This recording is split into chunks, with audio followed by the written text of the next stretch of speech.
We all rely on farmers and ranchers, but farming is riskier than other businesses out there. Crop insurance helps farmers manage their risk. With crop insurance, farmers put skin in the game by paying premiums and shouldering deductibles. That keeps taxpayers from having to pick up the whole bill every time disaster strikes. Today, about 90% of U.S. farmland is insured, providing $100 billion in protection to more than 130 different kinds of crops. It's a testament to the program's success.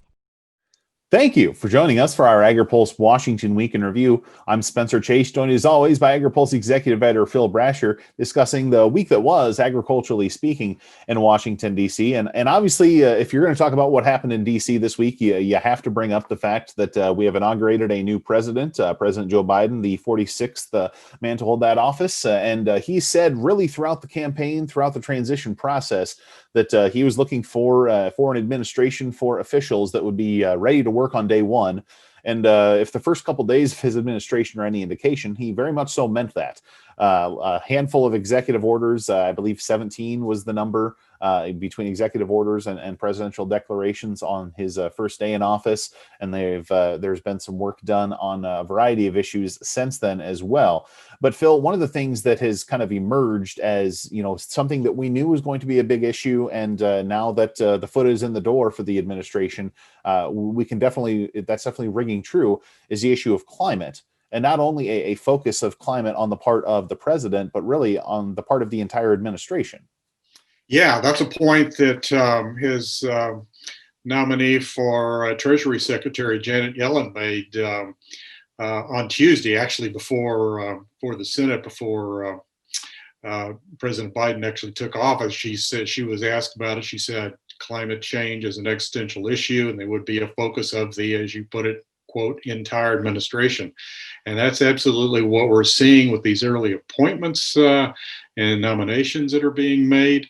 And also with this long series of executive orders that you referred to, which have continued. There was that 17 on Wednesday after he took office. There was another batch on Thursday, and then we had another major one having to do with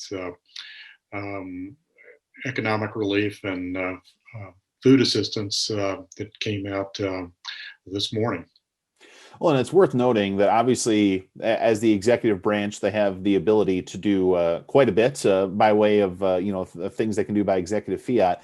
When they try and take some level of action on Capitol Hill, yes, the Democrats control the House and the Senate, but that's going to be a very different environment for climate policy. It is, and that's where the this budget reconciliation process is going to be very important. That's a process that allows the Senate to pass something by just a regular majority. They don't need 60 votes to pass it. It has to deal with the spending, but that's probably where you'll see major. Probably in wrapped up with infrastructure spending, probably where you'll see climate.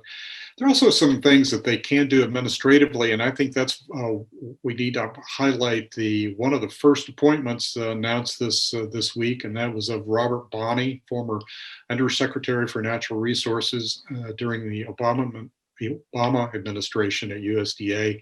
He's coming back as Deputy Chief of Staff in charge of climate policy. And there's been a lot of buzz about the idea of an ag carbon bank at USDA. That really is Robert Bonnie's brainchild. And they believe that Robert Bonnie believes that they can do it with their existing authority under the Commodity Credit Corporation, set up this bank that would buy and sell agricultural carbon credits.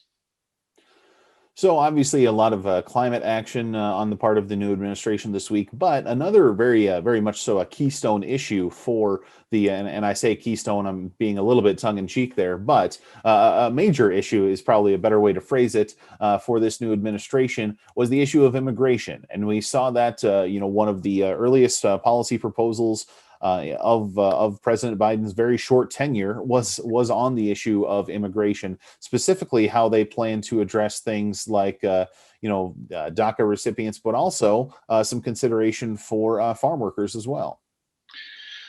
Well, notably, what wasn't in it was anything dealing with the H-2A program, visa program. There were no proposals for reforming that, expanding that, which is something that farm groups have been almost desperate for. What it would do, very importantly, is provide a path to legal status for the 11 million people who are now in the country illegally. That includes uh, probably about 1 million farm workers. They would get that path to legal status. That raises a lot of concerns with farmers if it's not linked to an expansion of the H-2A program, so that they could replace those workers who leave once they get the legal status. Um, the big question now is whether Congress will do anything with this bill.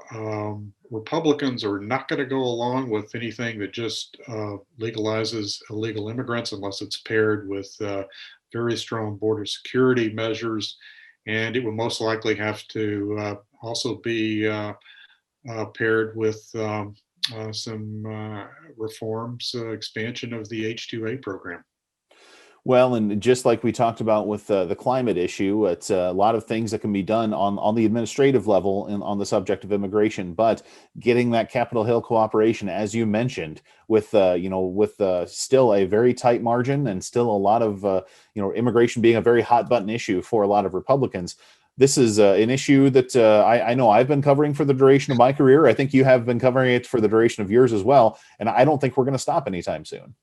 Yeah, and it's you can't underestimate the extent to which the uh, ground has shifted for Republicans since Donald Trump ran in 2015 and 2016 on border security, the immigration issue.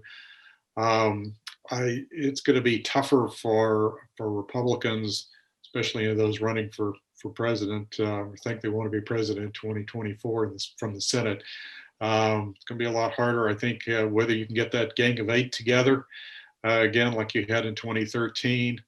It's a big open question.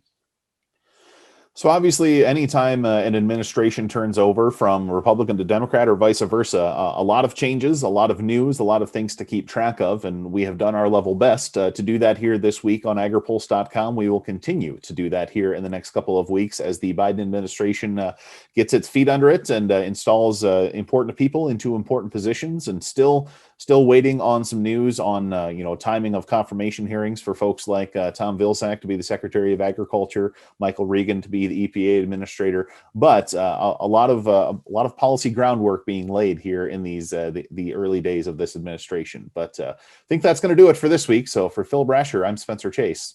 Have a good one.